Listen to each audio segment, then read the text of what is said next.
one of my assistant district attorneys had acted this way, I would have disciplined them. So I'm disciplining myself. I will take ethics training to remind myself that professionalism matters.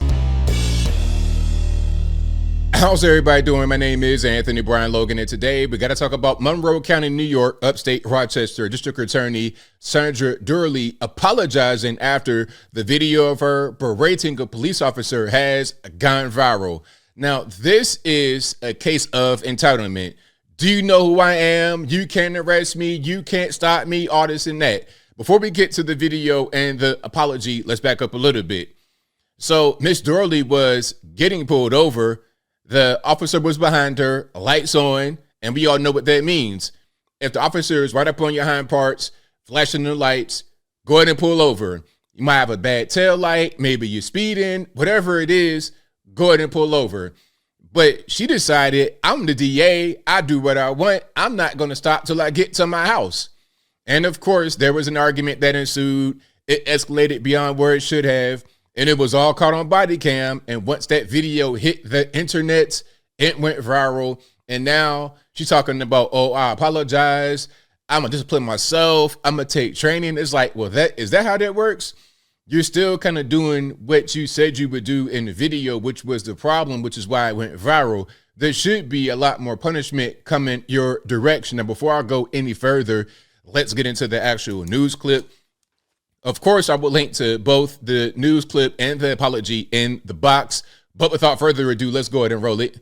This is 13 Wham News at 11. Body cam footage released today of an encounter between the Monroe County District Attorney and Webster Police in her garage after officers. So no, see, they're in the garage because, again, she didn't stop until she got back to the house. I'm going to pull all the way into my garage and park the car and just, I don't know, go inside, watch some TV, play on TikTok. Like, I don't understand what she thought she was going to do when she got back to the house. I want to know, has she been drinking? Were there some drugs involved? Different story. I digress. Officers say she did not stop when they tried to pull her over for speeding. You know what? That's fine. You know what I've been dealing with all day? 3 murders in the city. And do you think I really care if I was going 20 miles over the speed limit? Good evening. I'm Stephanie Joseph. Matt and Karen are off. We first learned of this incident yesterday when Sandra Durley released a statement saying she pleaded guilty to speeding and sent her ticket to the town court. But I wish Karen was on the job today. I wish she was there because that would have been perfect, because obviously this kind of behavior fits that namesake. But let's keep on going. Today, body-worn camera footage shows the sequence of events before she accepted responsibility for her actions. 13 Wham's Daniel Finkelstein brings us a recap of that newly released body cam footage from Webster Police. Daniel? Yeah, Stephanie, the video begins as a Webster police officer is getting out of his cruiser to walk up the driveway of a home. There, Sandra Durley can be seen getting out of her SUV in her garage to speak with the officer. Just before 5:45 p.m. on Monday, a police officer tries to pull over a black SUV for speeding on Phillips Road in Webster. The SUV continues on for roughly half a mile into a neighborhood and pulls into a driveway, then into the garage. The driver, Monroe County District Attorney Sandra Durley, confronts the officer. I'm the DA. I was going 55 coming home from work. 55 and a 35. Body-worn camera footage obtained by 13 Wham News shows a tense interaction between the two. The district attorney proceeds to call the Webster chief of police and then hands the phone to the officer. Wow. Hello, sir. Really? Talking to you? It's like, yo, talk to the big man. Like, let him tell you that you can't do anything to me. I'm a speed, not pull over, go to my house, and you are going to get in trouble. That's what that was. That's intimidation right there. Good. Ma'am, can you please stay at the back? This is a legal traffic stop. Can you please stay over here? No. Hey, baby, get your little guy out of here. Sir, I stopped her for going 55 and a 35 on Phillips Road. The officer explains to the chief that Durley failed to stop on Phillips Road and says she's not cooperating. Ma'am, do not go inside. Oh, my God. Yo, going inside the house is crazy. Yep. All right. Ma'am, come outside. You can't just go inside. This is a traffic stop.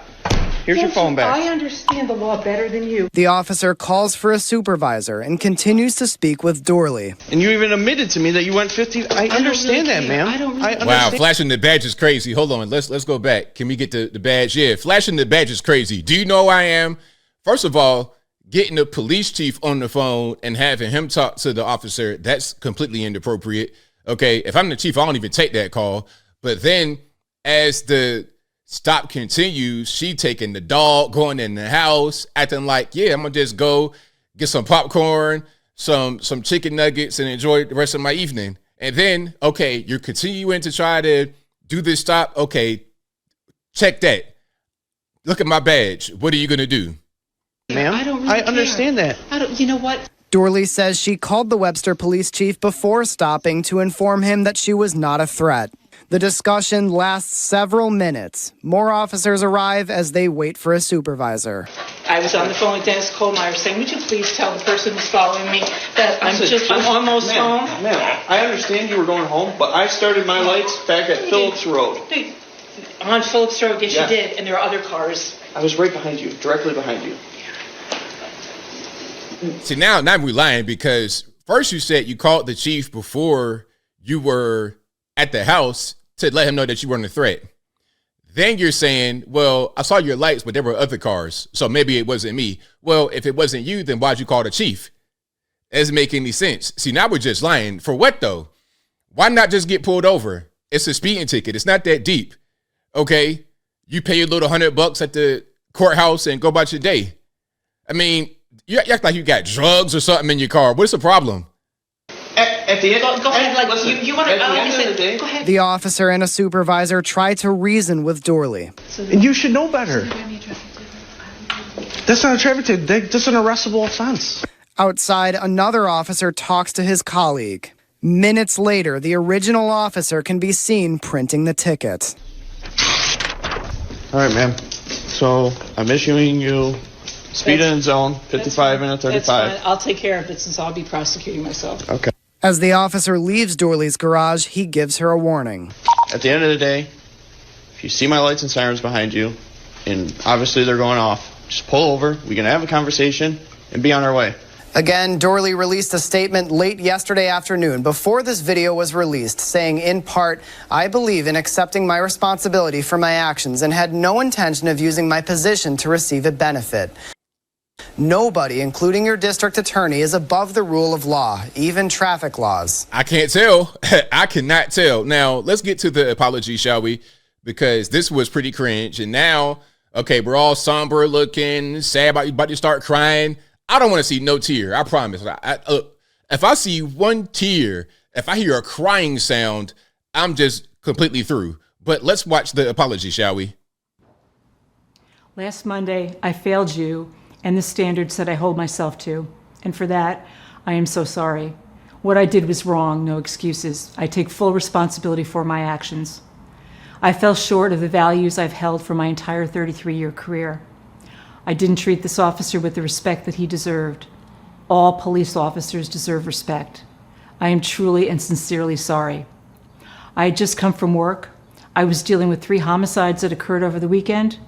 I watched a video where an innocent cab driver was executed. Man, look, everybody got stress in their life. That's no excuse. So what?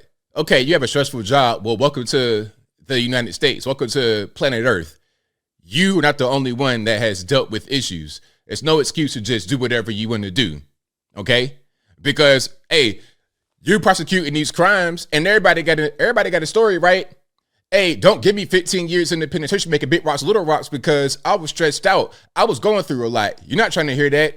Boom, 15. Boom, 25. That's your job, ain't it? So don't give me this sob story. I'm not trying to hear it. And I promise, I don't want to see one tear formulate in the corner of your eye, let alone you start crying. And I was still reeling from a frightening medical concern that my husband received that afternoon. But we all had bad days and stress, and it was wrong for me to take it out on an officer who was simply doing his job. While I previously apologized to him, I will say it again. I'm sorry. Police already have a tough job, and that day I made this officer's job harder. To the community, I owe you full transparency. Here's what I'm doing to hold myself accountable. In other words, here's my punishment to myself. I'm not going to get punished any other kind of way. So let's hear it. Let's hear what the self-punishment is going to be. First, I already pled guilty to the speeding ticket, and I will willingly pay the fine. Next, I'm referring the entire matter to a district attorney from another county for review and will fully cooperate with that investigation. Okay. I'm going to self-report this incident to the grievance committee, and I will cooperate with their investigation. Finally, if one of my assistant district attorneys had acted this way, I would have disciplined them. So I'm disciplining myself. I will take ethics training to remind myself that professionalism matters. I've been humbled by my own stupidity, and I am fully to blame. I will make this right. I ask for your forgiveness. So there we go. Sandra Durley apologizing after the video of her berating a police officer refusing to stop has gone viral. Now, as I close, I want to say this. If you ask me what the punishment should be, she should get fired, because it's not even about the ticket. Just pull over, get a ticket. People speed, it happens. That's not even the thing. A ticket, it's nothing.